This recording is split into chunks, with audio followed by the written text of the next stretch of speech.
Bienvenue au message de subconscient.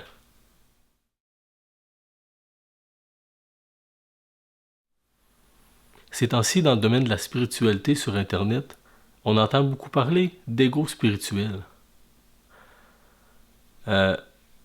Certaines personnes dans le domaine du développement personnel et développement spirituel disent que d'autres personnes dans le même domaine qu'eux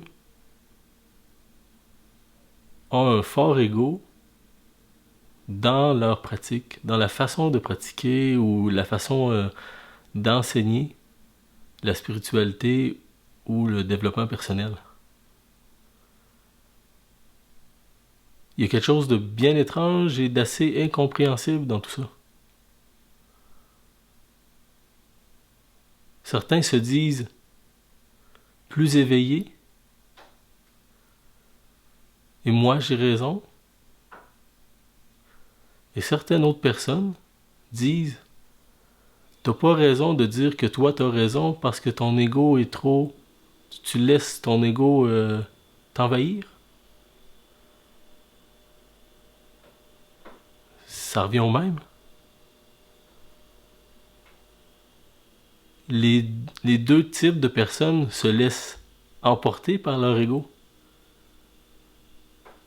Il y a un ego qui porte un fort jugement sur une personne qu'on dit « Ah, toi, ton ego, il est plus fort, il est trop fort, là, t'as un ego spirituel, c'est pas bien. » Mais de dire ça, t'as un ego spirituel, c'est pas bien.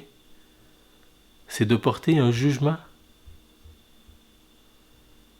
Et dans la spiritualité, dans ce qu'on apprend, dans ce qu'on nous dit d'essentiel,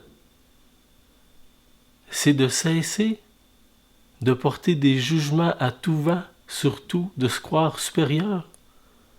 La personne qui dit que l'autre est supérieur se croit elle-même supérieure à l'autre qui aussi dit qu'il est supérieur, mais peut-être d'une façon plus flagrante.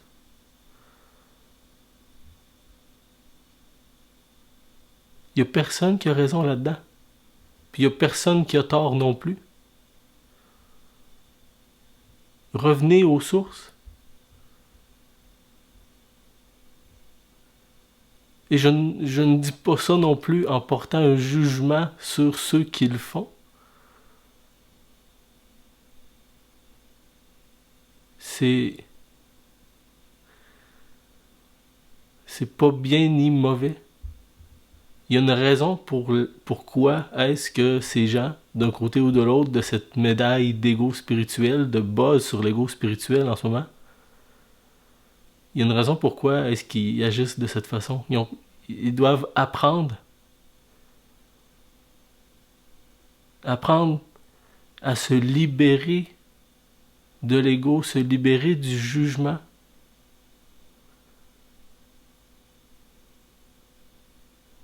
Et sur ce, je leur souhaite à tous d'arriver à cette libération, même s'il faut que ça passe par ces jugements, par ce petit buzz sur Internet présentement, sur les égos spirituels. C'est pour nous amener à se libérer, à s'éveiller, à vivre mieux. Merci d'avoir été à l'écoute et à la semaine prochaine pour un autre message au subconscient.